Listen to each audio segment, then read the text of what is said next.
দর্শক, মুন্সিগঞ্জ জেলার ধলেশ্বরী নদীতে শুরু হয়েছে ২১তম জাতীয় দূরপাল্লার সাঁতার প্রতিযোগিতা এবং এই মুহূর্তে সেখানে আছেন আমাদের সহকর্মী হাসান সজীব। সরাসরি যুক্ত হচ্ছি তার সাথে। সজীব, সাঁতার প্রতিযোগিতা শুরু হয়েছে কিনা জানাবেন এবং সেখানে নারী এবং পুরুষ সাঁতার প্রতিযোগিতা কতজন অংশগ্রহণ করছেন এবং দর্শকদের সেখানে উপস্থিতি কেমন দেখছেন? ফারজানা, উপস্থিতি যদি বলি, সবার মধ্যে কিন্তু একটা উৎসব মুখর পরিবেশ এই মুহূর্তে বিরাজ করছে। ঠিক নদীর মাঝখানে আছি, শীতলক্ষা নদীতে। একটু পরে কিন্তু সাঁতার শুরু হবে। ২১তম জাতীয় দূরপাল্লার সাঁতারে অংশ নিচ্ছে সারা বাংলাদেশ থেকে ২৩ জন পুরুষ এবং ১২ জন নারী। এবং আমি যদি একটু আমার এই বা পাশটাতে দেখাই, সাঁতারুরা কিন্তু উপস্থিত হয়ে গেছে শীতলক্ষা নদীর বক্তাবলী লঞ্চ ঘাটে। এখান থেকেই সাঁতারটা শুরু হবে। এবং যদি দর্শকদের জানিয়ে রাখি, পুরুষদের জন্য ১০ কিলোমিটার এবং নারীদের জন্য কিন্তু ৭ কিলোমিটার। এখান থেকে সাঁতার শুরু হয়ে শেষ হবে মুন্সিগঞ্জে লঞ্চ ঘাটে। এবং এই সাঁতারটা আসলে কেন করা হচ্ছে সেটা কিন্তু বেশ গুরুত্বপূর্ণ। আশেপাশে প্রচুর উৎসুক জনতা আমরা দেখতে পাচ্ছি।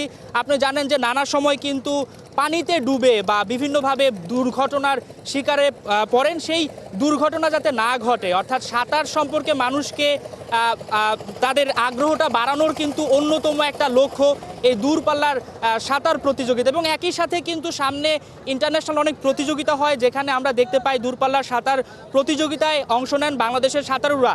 নৌবাহিনী, সেনাবাহিনী থেকে শুরু করে সারা বাংলাদেশ থেকে বিভিন্ন সুইমিং ফেডারেশন যারা রয়েছে তাদের আন্ডারে যে ক্লাবগুলো রয়েছে সেখান থেকেও কিন্তু অনেকে অংশ নিচ্ছেন। আমি একটু চারপাশে দেখাই, সাঁতারুরা কিন্তু উৎসব মুখর পরিবেশে এখানে জড়ো হয়েছেন।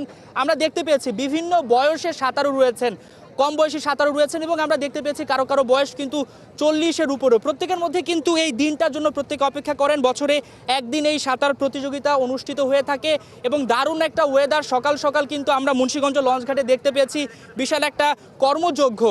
বাংলাদেশ নৌবাহিনীর পৃষ্ঠপোষকতা এবং বাংলাদেশ সুইমিং ফেডারেশনের আয়োজনে কিন্তু এই দীর্ঘ যে বা দূরপাল্লা সাঁতার প্রতিযোগিতা কিন্তু অনুষ্ঠিত হতে যাচ্ছে। এবং এই সাঁতার প্রতিযোগিতায় যারা প্রথম স্থান অর্জন করবেন বা দ্বিতীয় স্থান, তৃতীয় স্থান, তাদের জন্য পুরস্কারের ব্যবস্থা রয়েছে। সমাপনী অনুষ্ঠানে থাকবেন বাংলাদেশ সুইমিং ফেডারেশনের সভাপতি এবং বাংলাদেশ নৌবাহিনী প্রধান অ্যাডমিরাল এম থাকবেন। এবং আমরা কিন্তু দারুণ একটা পরিবেশই এই মুহূর্তে দেখতে পাচ্ছি। ফারজানা, আমাদের সাথে যুক্ত হওয়ার জন্য। দর্শক, মুন্সিগঞ্জ জেলার ধলেশ্বরী নদী থেকে জাতীয় দূরপাল্লা সাঁতার প্রতিযোগিতার খবর জানাচ্ছিলেন সহকর্মী হাসান সজীব।